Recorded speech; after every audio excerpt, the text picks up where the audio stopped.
Before I get into the current situation, there is a little backstory that I feel is important in how it relates to my current vacation plans. Several years ago, when my brother and sister-in-law were dating, they invited my ex-girlfriend and I to go on vacation with them. They always plan vacations about a year out to save up money and whatnot. So fast forward 6 months, my ex and I break up. It hit me pretty hard, but I had this vacation we were going on that I was really looking forward to. I asked my brother and sister-in-law if it was going to bother them me being newly single. They said it was cool, as long as I would be okay with a day or two to themselves. My response to them was, of course they should have some alone time. A couple of months pass and it's now a couple of weeks before our vacation, and I am really getting hyped for it, and while having dinner with them, they say they need to talk to me. They tell me that after some thought, because I am single, they don't want me to go on vacation with them, and they give me money had I given them for my portion. I then ask if they would change their minds if I found a date to come with me. Their response to me was they don't want to go on vacation with a stranger. I told them I had only suggested it because they don't want me coming, because I was single. I told them I was sad and a little upset that they were just telling me this now, when months ago they said they were fine with it. I eventually just dropped the issue and off they went. The vacation was a cruise, but it wasn't like a couple's cruise. This hurt me quite a bit, but I just moved on with life. It's now several years later, and I have friends in different parts of the country. A couple of times a year I plan mini vacations to go visit these friends. I live in Minnesota and I have some friends in North Carolina, Boston, and Hawaii. Every single time I visit my friends, I never hear the end of how much of an idiot I am for not inviting them to come along. Meanwhile, they have gone on dozens of vacations, and I don't even think twice about it now because of what happened years prior. I never invite them because I am single, and they made such a huge deal about me being single. So it's kind of a two-parter. Am I the idiot for being upset that they disinvited me, and am I also the idiot for not inviting them along to visit my friends? Not the idiot. They not only quit inviting you long ago, but cancelled on you for a vacation planned in advance that you had planned on. Now that you have friends in nice places, they want to come along, but they still never invite you. That sounds more than a little one-sided. As time has gone by, naturally your lives have changed. You have your regular friends that you go to see on your vacations. Your relatives have already said they didn't want to be vacationing with strangers. They are simply getting what they asked for. Not the idiot. It sounds like the original vacation would have been really good for your mood and self-esteem, but they unilaterally took that opportunity away from you after they told you it didn't matter if you were single. The crap about not wanting to vacation with strangers, it was a cruise, it's filled with strangers. Bet they decided they wanted to go with another couple and kicked you to the curb to make room for that couple. Anyways, your vacations, you go visit friends which are strangers to them. Also, the places you go to aren't far off, nothing is stopping them from going by themselves. Not the idiot. You don't really have the right to extend your friends' homes as accommodations to other people. Have you asked them how they would feel if a friend showed up at their home to stay for a week with another couple they didn't even know in tow? I mean, given how they feel about strangers. I think you should just tell them that the vacation issue seems to create a lot of conflicts and that you accepted their decision to exclude you and moved on, and they should as well. Then grey rock whenever they bring it up again. Let me just start off with, it's not about the money. This is just the final straw, at least from my perspective. I'm my family's firstborn, but I'm a girl.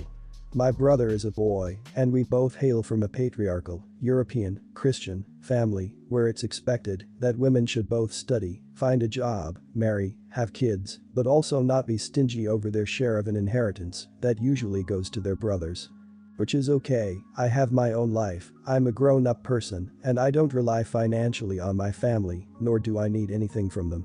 It still kind of hurts. It began when I was 7 or 8, when I had to do choirs that my brother was excused from because he was a boy. His driving lessons were paid for, mine wasn't. When my father planned on getting remarried, he divorced my mother. He told me he can't have two women living under the same roof and that I should move out so his wife could move in. So I did move out. Now, I'm in my 20s, I don't live with them anymore, but when I come over, my grandpa and grandma ask me to iron my brother's shirts, vacuum the place, wash the dishes. When I ask them why can't my brother do it, he lives with them, they say, he's a man. As if having a thing makes you physically incapable of ironing your own damn clothes. I sometimes do some of this stuff, but only because my grandma is old and I can't watch her being acting as a house slave for every male in my family. From their perspective, I'm probably selfish and I understand that. They paid for my education, cared for me when I was sick, tried to minimize the traumas I had in my life from things irrelevant to this story, and they loved me in their own way. They do love me, and they do care for me. Things aren't that black and white. I love my brother, we're close and we'd die for each other if we had to. I love the rest of my family as well, some more than others. This isn't a big thing since I don't rely financially on them and I don't live with them, but these little things carve themselves into the picture you have of your family. Not the idiot, your grandparents sound like they're stuck in the 1900s. My grandparents have somewhat similar beliefs, but would never enforce them and value a work ethic over gender roles. Challenge their statement when they ask you to do chores for your brother, who also seems to have a pair of hands and feet. And talk to your brother about it so he defends you when they make comments like that. If he doesn't, you're surrounded by idiots who make you feel like one, you're not an idiot. I feel for you. I am a guy, and at 41 years old I cook full-course meals, wash the clothes, clean the house, iron clothes, and while I don't have any children I can change the crap out of diapers. I am also Asian, so I am not sure if that has anything to do with busting my back all the time. My wife is white. The males in her family are sort of lazy, and their cooking and house skills are not very good. I would kindly decline the request to clean the home.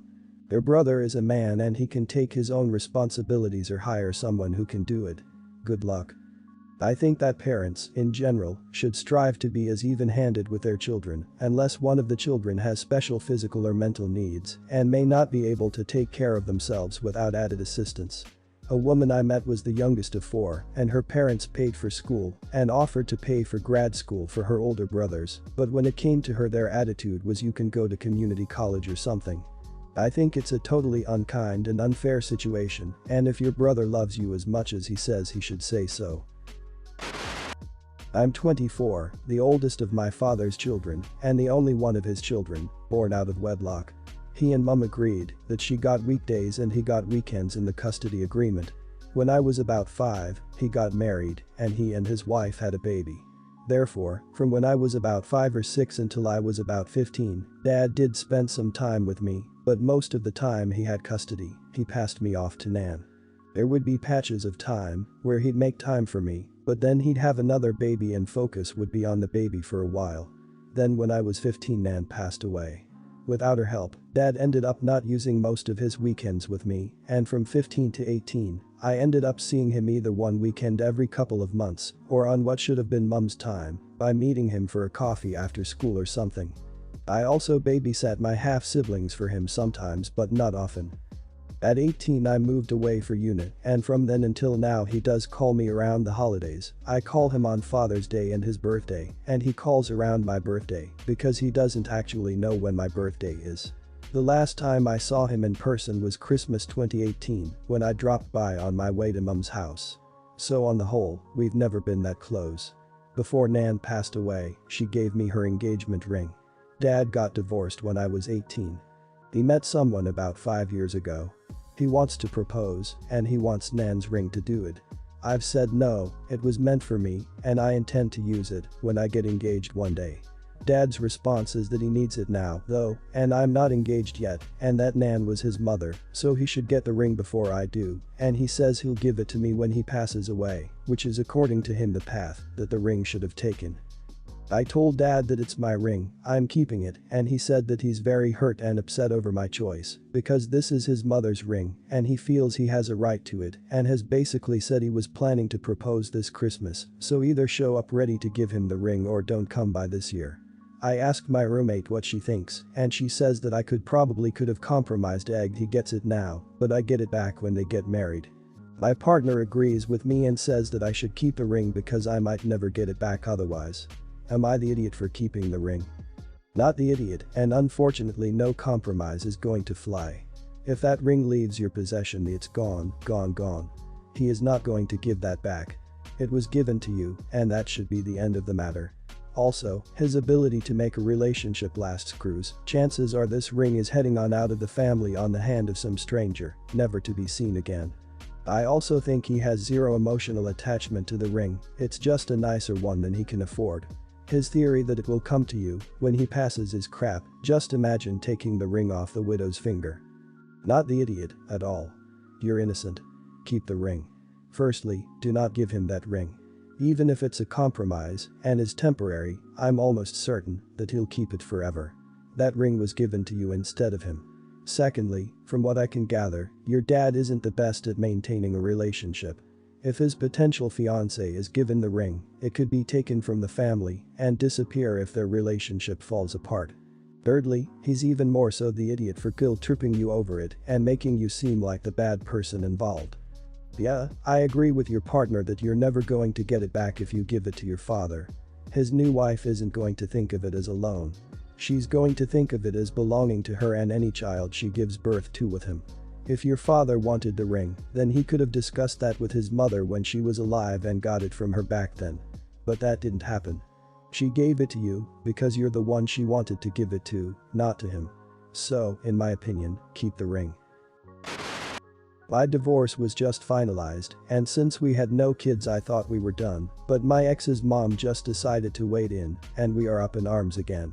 5 years ago his grandma gave me 5 chairs that were made by a local Boston furniture maker in the mid-1700s. They may be the last ones from this artisan in existence that have not been broken, altered, cleaned, painted, and have been stored properly, and I have the signed receipt of delivery from 1745. The value of these to the right collector could be off the charts. I have a signed and notarized affidavit from ex's grandma saying she was giving them to me as part of her estate. The reason for the odd number is there were 6, but my mother-in-law had one refinished and utterly ruined it. This is also why Grandma Avery said she only trusted me to have them. I will never sell them since they are beautiful beyond words. So like I said, X didn't care about the chairs until his mom started asking about them post-divorce. Now, in my opinion, he just sees dollar signs, but he's claiming since these chairs have been in his family, since they were purchased in 1745 they should remain in family forever. We were together for a long time, and before he found out how valuable they are, he complained about them taking up so much room, and he'd rather have a gaming setup, so I seriously doubt his sincerity. Plus, his grandma gave them to me. But on the off chance he isn't just being a greedy idiot, am I the idiot for not returning them? Since you have a signed affidavit I'd say not the idiot. But for the record when I divorced I gave everything back to my husband his family gave us including an old jewelry box, not worth anything, just sentimental value, his grandmother gave me. He tried to tell me to keep it, but I said I didn't want his family to harass me or him about how I kept something their grandmother gave me because I know how petty they could be. In your case, it's a lot more complex because of the value of the items. Not the idiot, she chose to give them to you because she trusted that you will use and love them, which you're clearly doing. Don't give up what's rightfully yours just because someone else believes they're rightfully theirs. A gift can't be taken back, especially if it's not even the gift giver asking for them back. Do what you think your grandma-in-law would want. Also, what a rude thing to say they should stay in the family. You were family, and just because your ex and ex-mother-in-law doesn't see it that way, I'm sure your grandma-in-law would. Not the idiot. They were given specifically to you. They were not given to you under the condition that they are returned to the family in case of divorce. You have that notarized affidavit. It is wise that you retained the documentation. Your mother-in-law is being petty. If they were not given to your ex in the divorce proceedings, he and his family are not entitled to them. Granted the fate of the 6th chair, you would have a good case for retention in case she tries to take you to court. I'm an avid hiker and backpacker and spend a lot of my free time doing things that allow me to engage with those hobbies. Typically, I spend weeks at a time in the summer outdoors hiking, backpacking, etc. I've completed the Colorado Trail twice and have done long stretches of the Continental Divide Trail as well. I live in a little mountain town where it's a cinch to just rent out my place for those weeks. My sister got the bright idea to tell me that she wanted to fly out her 2 little girls to stay with me for a few weeks over the summer. I've never met my nieces. I moved away from home when I was 18 and have not gone back to visit, and God forbid any of them visit me. When I first moved, I made an attempt to keep in touch and involve them in my life, but it wasn't reciprocated. No one ever calls me, reaches out to me first, etc. I just bluntly told her that I'm not interested. She demanded to know why. I explained that I spend my summers going all over the place, touching down for a weekend and then heading off elsewhere. She said that I could change my plans for one summer and that it was time for me to get to know my nieces. What I really heard was I've been cooped up with them for this past year due to the pandemic and now I want to make them someone else's burden. Here, you take them. I told her that I wouldn't be changing my plans. She told me that this was my chance to make up for being a crappy member of the family and moving away and that her girls just wanted to get to know their aunt. I asked her why she thought me getting to know my nieces was beneficial to me in any way, as in, what would meeting them do to enrich my life? She didn't have an answer for me, and a few days later, I got a scathing email from my mom telling me that she can't believe I have no interest in meeting my nieces or getting to know them. What kind of person did she raise? Do I want to be a part of this family, etc. I don't think I'm an idiot for this. For the record, this isn't an I hate kids thing. My best friend here has 3 kids, and the 4 of us go on a lot of adventures together. Going against the grain here, but everyone's the idiot here. To make some things clear, I don't think you're the idiot for not wanting your nieces to come over. Your sister is an idiot for wanting to send her very young kids alone on an airplane and stay with someone they don't know. However, the part that I do think makes you a slight idiot is how you talk about your nieces. You say they're a burden and that there's no point to you getting to know them, which definitely makes you seem extremely callous. Not the idiot. Your sister has the gall to expect you to babysit her kids for her for weeks for free. They have never met you. It would be traumatizing for some children to travel so far, alone, at their age. Can they even fly alone at that age? And be met by a total stranger they have to live with for weeks. Your mother thinks this is a fine idea. No wonder you stopped trying with them. Your sister certainly isn't thinking about the needs of her children, let alone your needs. This is grossly entitled and selfish behavior. Of course, you set firm boundaries. Not the idiot. Your sister is overwhelmed and looking for a break. That is understandable, but she can't ship them off to a family member they've never met. And wanting them to stay for several weeks is a long time. I visit my nieces and nephews, and there is no way in hell that I would keep them for weeks. Maybe one night, max. And that's every few years. They are crazy and wild, and it's not my responsibility to babysit them so their mom can have a break. If you had a relationship with them and an older teenager came to stay by your invitation, it would be different. But this is too much.